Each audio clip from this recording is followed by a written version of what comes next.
Sebuah WA dari Menteri Sekretaris Negara kemarin malam mengagetkan saya. Waktu hanya diberikan sangat sempit. Dalam 2,5 jam harus sudah tiba di Istana Bogor. Ditunggu kehadiran Bosman jam 10 malam tepat. Inilah undangan untuk pertemuan penting dengan beberapa petinggi negara lainnya. Demikian info singkat setelah berbicara melalui telepon dengan beliau Pak Menteri menindaklanjuti info dari WA tadi. Tanpa pikir panjang saya langsung berangkat dengan membawa alat tulis, baju batik yang digantung di kursi belakang mobil, di mana saya kepikiran untuk nanti saja dipakainya ketika tiba di Istana Bogor. Dalam perjalanan di mana agak gerimis malam tadi, kecepatan mobil di jalan tol Jagorawi tidak berani saya gaspol. Kepala saya terus bekerja. Kenapa saya dipanggil? Kenapa sekarang? Siapa yang hadir di sana? Apa yang harus saya persiapkan? Saya mencoba menganalisa, apa karena cadangan kas di Bank Indonesia menipis hingga waktu bertahan hanya beberapa bulan lagi? Lalu, apa hubungannya dengan saya? Apa cadangan devisa Indonesia menurun drastis karena ekspor yang menurun tajam? Lalu apa yang saya bisa lakukan? Apakah nggak ada pinjaman lagi karena dunia lagi susah semua? Bahkan IMF pun tidak ada dana yang tersedia, di mana Indonesia sudah masuk negara menengah atas sehingga diharapkan bisa berjuang sendiri, sehingga Indonesia saat ini memerlukan solusi alternatif.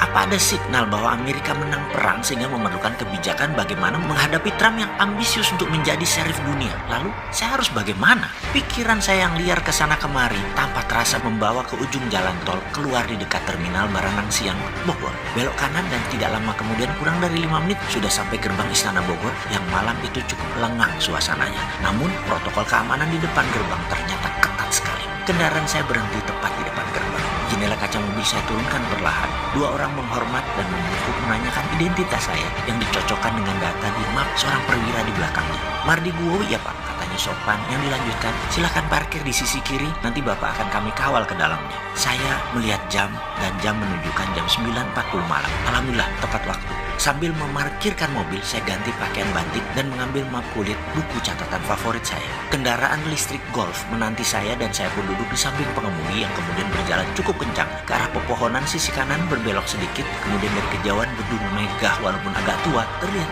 anggun ketika diberikan sorot lampu menyinari sekeliling gedung tersebut.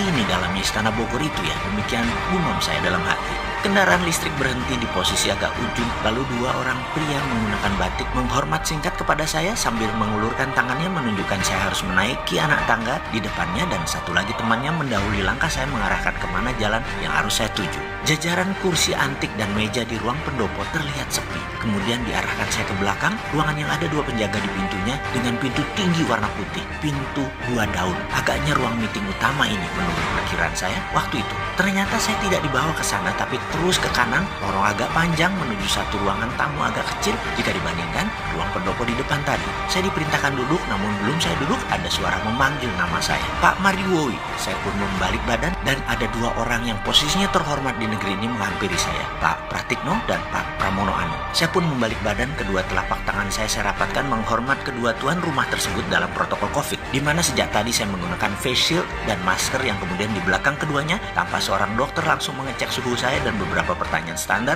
protokol COVID yang kemudian saya pun mencopot semuanya ketika dikatakan clear. Masker dan face shield saya lepas. Kemudian Pak Pratikno dengan santun berkata, terima kasih, pesan saya dijawab cepat dengan kehadiran Pak Mardi Gu di sini. Yang saya jawab cepat sambil setengah menunduk. Oh nggih, siap Pak Menteri. Oh iya maaf, ada apa ya? Kok orang seperti saya yang jauh dari kepatasan diperintah datang ke Istana Bogor? Pertanyaan saya tidak dijawab oleh Pak Pratikno, juga tidak dijawab oleh Pak Pramono Anung. Lalu Pak Pramono Anung berkata dengan perlahan, nanti di dalam saja semua penjelasannya. Sambil dirinya memerintahkan saya mengikuti dirinya berjalan. Silakan Pak Mardi Gu, katanya sambil berjalan, yang saya ikuti dengan segera. Kemudian kami berjalan ke arah ruangan yang tadi saya lewati dan kali ini pintu telah separuh terbuka. Pak Pratikno mendahului masuk dan saya pun mengikutinya. Cireng! Kehadiran kami menjadi perhatian beberapa pejabat yang duduk di meja meeting panjang, di mana posisi ujungnya ada Pak Presiden Jokowi, di kiri kanannya ada Panglima TNI, ada Kapolri, Ketua DPR, Ketua MPR, Gubernur Bank Indonesia, Ketua BPK, yang kemudian kami saling salam ala protokol COVID dan mereka pun mempersilahkan saya duduk di samping Pak Pratikno. Kami bersepuluh, di mana kemudian Pak Presiden memerintahkan yang lain kecuali yang berada di meja meeting ini untuk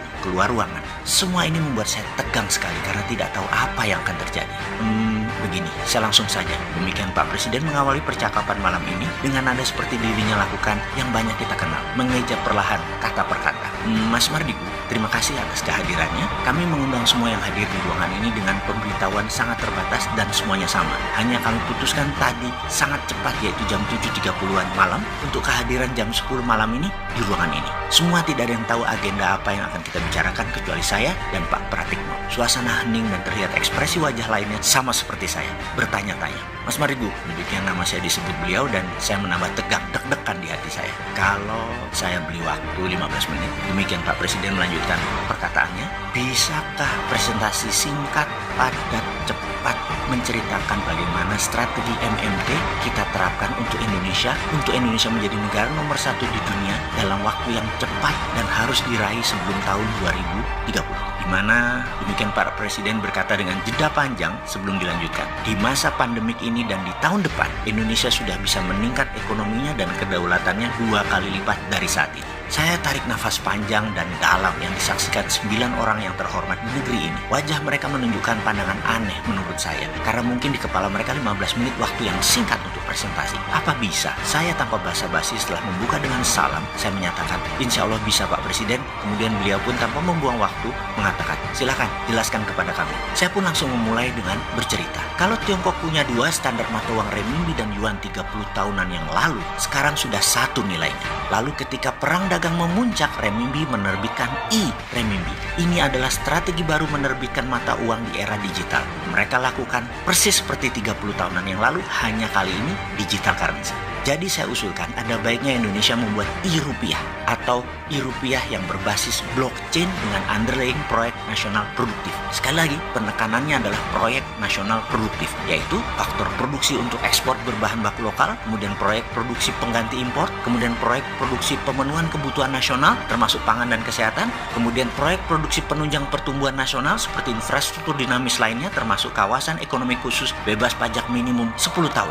E-rupiah ketika diterbitkan dengan Trusted Open Ledger ini akan mudah mengontrol peredaran digital currency rupiah tersebut sehingga menariknya kembali dari peredaran untuk kendali inflasi menjadi mudah. Sarananya, saya punya program blockchain sudah jadi sejak 2 tahun yang lalu untuk dashboard pemerintah dan kendali sistem distribusi digital currency rupiah yang akan saya berikan ke negara. Dan sebaiknya dibuatkan lembaga khusus untuk hal ini, yaitu SKK Satuan Kerja Khusus Keuangan selama proyek ini berjalan, yaitu 10 tahun. Demikian presentasi saya selesai Pak Presiden, dan hadirin para pejabat negara yang terhormat, semoga bisa menjadi landasan acuan tindakan pemerintah ke depan. Tampak yang hadir semuanya diam menunggu reaksi Pak Presiden. Pak Presiden pun diam, berpikir dalam. Dalam hati saya berkata, kalau presentasi ini diterima, inilah moment of greatness. Sebuah meeting rahasia yang akan merubah jalan kehidupan berbangsa dan bernegara Indonesia ke depannya. Sengitnya dunia akan menekan Indonesia. Langkah Indonesia harus cepat dan tidak terbaca. Tahu-tahu Indonesia sudah menjadi negara besar dalam 2 tahun. Di awalnya saja, tak lama azan terdengar keras yang saya lamat-lamat berkata dalam hati, loh kok sudah azan? Dan saya pun tersadar diri, ini azan subuh yang mengingatkan saya akan kewajiban serta menyadarkan posisi saya untuk bangun dari dunia mimpi tadi dalam rapat rahasia yang akan merubah negara Indonesia.